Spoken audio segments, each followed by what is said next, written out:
Global high inflation, এটা মূলত volume based. Country wise একটু আমাদের স্ট্র্যাটেজি নেওয়া উচিত, যেমন আসসালামু আলাইকুম dear audience, this is Shariful Islam RV. আপনাদের ওয়েলকাম জানাচ্ছি আমাদের ফ্যাশন বিজনেস জার্নালের বিশেষ ডিসকাশন সিরিজ ইনফোকাসে, presented by Gen Stitch and powered by Alex Fabric Limited. এই ইনফোকাস সিরিজের মাধ্যমে আমরা টেক্সটাইল, ফ্যাশন, অ্যাপারেল ইন্ডাস্ট্রির সাম্প্রতিক update, changes and future challenges and opportunities নিয়ে ইনডেপথ আলোচনা করে থাকি।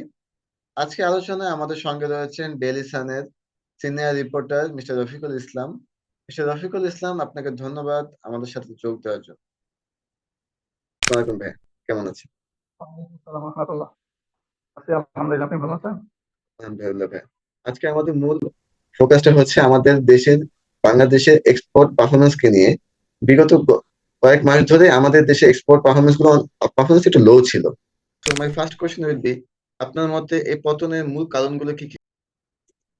বাংলাদেশের অর্থনীতির মূল চালিকা শক্তি বলা যায় যে আমাদের রেডিমেড গার্মেন্টস সেক্টরকে, যেহেতু এই সেক্টরটা প্লাস আমাদের তো আমরা যদি এক্সপোর্ট প্রমোশন গুলোর ডেটা দেখি, সেখানে আহ, আমরা দেখেছি যে গত July to December fiscal year 2025 to 2026, সেখানে 2.63% আমাদের এক্সপোর্ট ডিক্লাইন করেছে কম্পেয়ার টু প্রিভিয়াস ফিসকাল ইয়ার। আসলে তাহলে এই এক্সপোর্টটা ডিক্লাইন করার কারণটা কি, বা এর পতনটার মূল কারণটা কি? আমরা যদি লক্ষ্য করি যে গ্লোবাল হাই ইনফ্লেশন ছিল, আহ, সেখানে গ্লোবাল ডিমান্ডটা একটু উইক হয়েছে।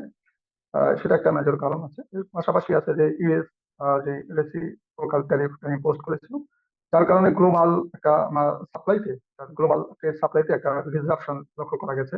সেই ইফেক্টটা আমাদের এক্সপোর্টেও করেছে। এটা হচ্ছে বহির্বিশ্বের বিষয়।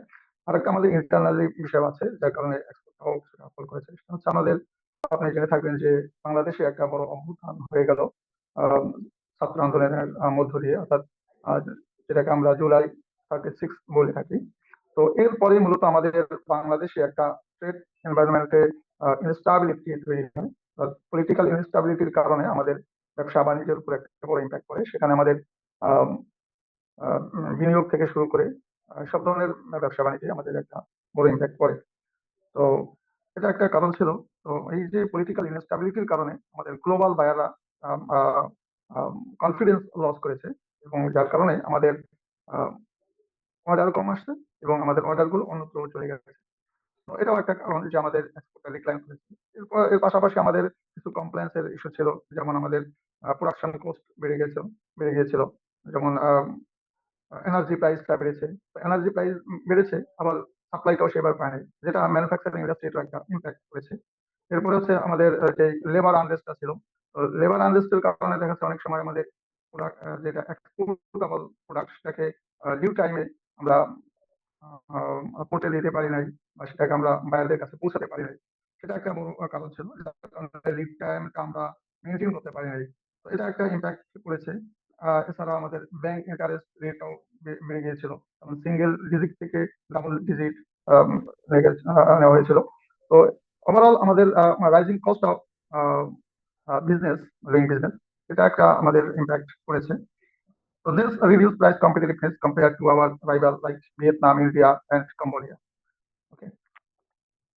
কিন্তু আমাদের একটা প্রশ্ন হচ্ছে, তো সবসময় থাকবে, যুক্তরাষ্ট্রের আমাদের বাংলাদেশ এক্সপোর্টটা একটু ইনক্রিজ হয়েছে। আমি বলবো 15%-এর মতো Right. ইনক্রিজ হয়েছে, $7.08 বিলিয়ন কাছাকাছি। কিন্তু আমাদের ইউনিট প্রাইসটা অনেক কমে গিয়েছে, 0.63% কমে গেছে। অন্যদিকে ইন্ডিয়া এই ইউনিট প্রাইসটা অনেক বেশিতে বিক্রি করতে পেরেছে, প্রায় 1.57। কারণ আমাদের মেনলি বাংলাদেশ, হয়তো আমরা সবাই জানি যে মূলত ভলিউম ও লো প্রাইস ড্রিভেন গ্রোথ আমাদের সবসময় থাকে। অন্যদিকে ভারতের মূল্য বৃদ্ধি কি তাদের কি প্রোডাক্ট ডাইভার্সিফিকেশন বা ভ্যালু এডিশনের এটা কারণে কি এটা হয়েছে? এক্ষেত্রে বাংলাদেশ কি স্ট্র্যাটেজি নিতে পারে, সেটাই আপনার কাছে একটা প্রশ্ন থাকে। আসলে বাংলাদেশের যে প্রবৃদ্ধি বা গ্রোথ, এটা মূলত ভলিউম বেসড বা লো প্রাইস ড্রাইভিং গ্রোথ বলতে পারি। আর আসলে বাংলাদেশ যেই সব প্রোডাক্ট এক্সপোর্ট করে, সেগুলো মূলত বেসিক আইটেম। যেমন আমরা ইউএসএ তে এক্সপোর্ট করি, যেমন টি শার্ট, ট্রাউজার বা হুডিজ, আন্ডারওয়্যার, এইসব আর কি বেসিক প্রোডাক্ট গুলো আমরা এক্সপোর্ট করি। তো যার কারণে আমাদের গতানুগতিক এর বাইরে আমরা যেতে পারি না। এরপর আমাদের ধরেন লিমিটেড ডিজাইন, তো ফ্যাব্রিক চয়েসের বিষয় আছে, ডিজাইন, ব্র্যান্ডিং বা আমাদের যে মার্কেট বিষয়গুলো থাকে। তাছাড়া আমাদের টাকারও ডিপ্রিসিয়েশন হয়েছে।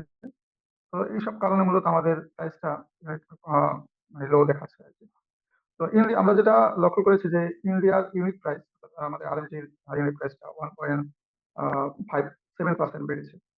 তো এটার পেছনে কারণ হতে পারে যেমন তাদের বেটার প্রোডাক্ট ডাইভার্সিফিকেশন, বা তারা হচ্ছে এমব্রয়ডার্ড গার্মেন্টের প্রতি বেশি ফোকাস করেছে, বা ম্যান মেড ফাইবারের অ্যাপারেলের প্রতি তাদের একটু এমফাসাইজ ছিল।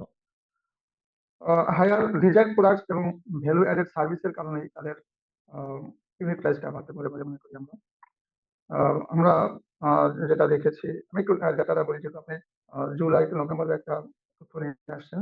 আমরা ইটিভির ডেটা যদি লক্ষ্য করি, সেখানে আমরা দেখেছি যে RMG এক্সপোর্ট ভ্যালু ছিল $35.49 বিলিয়ন, বাংলাদেশ এক্সপোর্ট করেছে। যেটা হচ্ছে 2.53% higher than previous period in 2024। Okay, যাই হোক, আমাদের এক্সপোর্টটা কিছুটা ওই পিরিয়ডে বেড়েছে, বাট আমাদের ইউনিট প্রাইসটা কিন্তু সিগনিফিকেন্টলি কমেছে।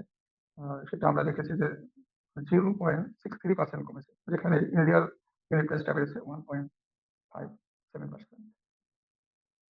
ধন্যবাদ ভাই। আমি আপনি বলেছেন যে আমাদের স্ট্র্যাটেজিটা কি নেওয়া যেতে পারে আমাদের ইউনিট প্রাইসটা বাড়ানোর জন্য।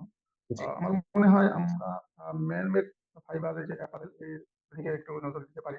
কারণ এটা গ্লোবালি একটা ডিমান্ড বেড়েছে এখন। কারণ এটা কম দামে এবং নানান ধরনের ডিজাইন করা যায়। অর্থাৎ বায়াররা কম দামে পায় এবং নানান ডিজাইনে তারা পায়, যেটা এজন্যই মূলত গ্লোবাল বায়ারদের কাছে একটু এটার আম চাহিদাটা বেড়েছে। তো সেক্ষেত্রে আমার মনে হয় আমরা এনকারেজ করতে পারি ইন হাউস ডিজাইন টিমদেরকে, যারা আমাদের গার্মেন্টস ইন্ডাস্ট্রিতে আছেন। এরপরে আমরা সাপোর্ট নিতে পারি কোলাবোরেশন উইথ ইন্টারন্যাশনাল ডিজাইনার্স। আমরা আরেকটু ফোকাস করতে পারি লিড টাইমটা, যাতে লিড টাইমটা কমিয়ে আনা যায়। ওর ইম্পোর্ট ডিপেন্ডেন্সি, আপনি জেনে থাকেন যে আমাদের বাংলাদেশ এখনো মূলত কটন বেসড প্রোডাক্টগুলো তৈরি করি। সেজন্য আমাদের কটনগুলো ইম্পোর্ট করতে হয় ইন্ডিয়া, আমেরিকা, আফ্রিকা, বিভিন্ন দেশ থেকে ইম্পোর্ট করে থাকি। তো আমাদের আসলে ইম্পোর্টের বিকল্প নাই, যেহেতু আমরা আমাদের ছোট দেশ, আমাদের রিসোর্স কম। একটা বিষয় হচ্ছে আমাদের কমপ্লায়েন্স ইস্যুটা আমরা একটু ফোকাস করবো। এবং সরকার যদি পলিসি সাপোর্ট দেয়, কারণ আমাদের এলডিসি গ্রাজুয়েশন আছে। জাতিসংঘ বলেছে যে আমাদের আম, এই বছর অর্থাৎ 2026 সালের নভেম্বরে, 24শে নভেম্বর আমরা এলডিসি গ্রাজুয়েশন করবো। তো এক্ষেত্রে নানান চ্যালেঞ্জও সামনে আছে।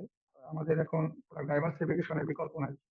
তো যদি আমরা প্রোডাক্ট ডাইভার্সিফিকেশন করি এবং আমাদের কিছু স্ট্র্যাটেজি নেই মার্কেট ডাইভার্সিফিকেশনে, তাহলে আমাদের বার্গেনিং ক্যাপাসিটিটাও বাড়বে, আমাদের ইউনিট প্রাইসটাও বাড়বে।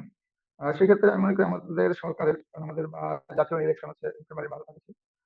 তো এটা হলে আমাদের নতুন সরকার আসবে, আশা করি আমাদের বিজনেস এনভায়রনমেন্টটাও বাড়বে। তো নতুন সরকার যদি কিছু targeted incentive for value added export এটা নেন, বা আমাদের রিসার্চ অ্যান্ড ডেভেলপমেন্টের ক্ষেত্রে একটু জোর দেন, কিভাবে সেখানে সাপোর্ট দেওয়া যায়, আমাদের ডিজাইন ট্রেনিং সাপোর্ট দেওয়া যেতে পারে, আমাদের লজিস্টিক্সটা কিভাবে ইমপ্রুভ করা যায়, এনার্জি টাকে আমরা কিভাবে সাস্টেইনেবল করতে পারি ফর ম্যানুফ্যাকচারিং ইন্ডাস্ট্রি।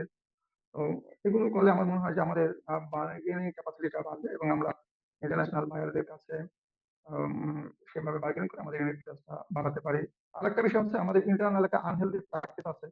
যেমন বায়াররা একটা প্রাইস বলল, বিভিন্ন গার্মেন্টস ওনারা সেটাই মেনে নেয়। অর্থাৎ অনেকে দেখা যাচ্ছে নানান কস্ট বেয়ার করতে পারে না, যে কারণে অনেক সময় লস দেওয়া হলেও ওই অর্ডারটা নিয়ে নেয়। অর্থাৎ তার ফ্যাক্টরি রান করার জন্য যাতে চালু থাকে।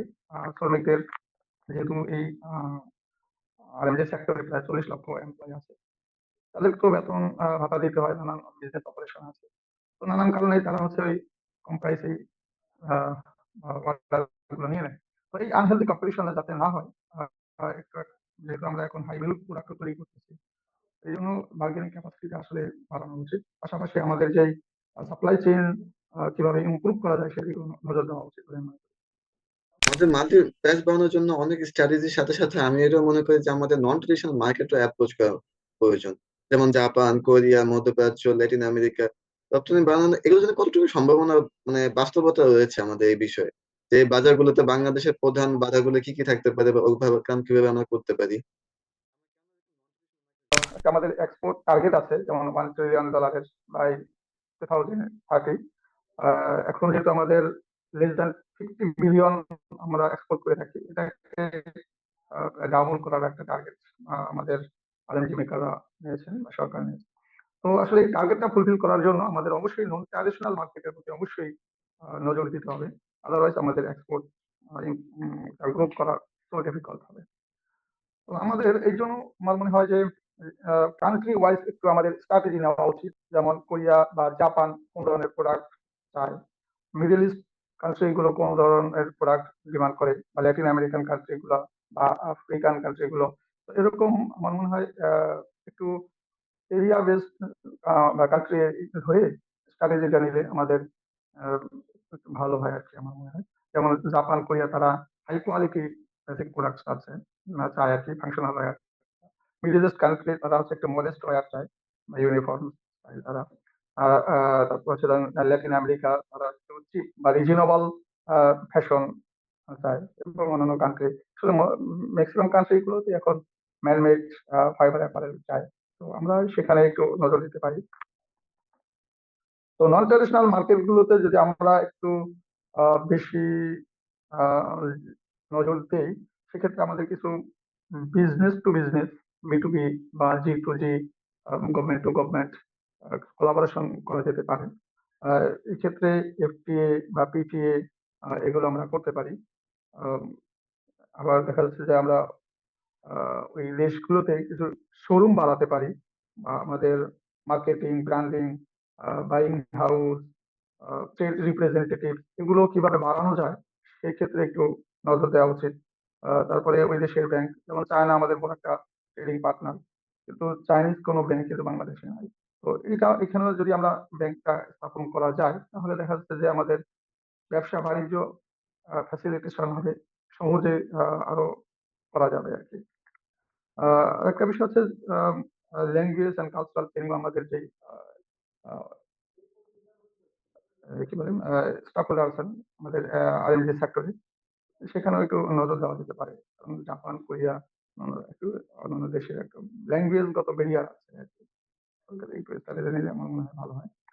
আসলে বাংলাদেশ যদি প্রপার স্ট্র্যাটেজি নিতে পারে এবং ট্রেড ফ্যাসিলিটেশন আরো বাড়াতে পারে, প্রোডাক্ট ডাইভার্সিফিকেশন করতে পারে, তাহলে আহ, এই আরএনজি সেক্টরটা can be strong second engine of export growth for the next ডিকেডস। আপনার মতামত দেওয়ার জন্য অসংখ্য ধন্যবাদ।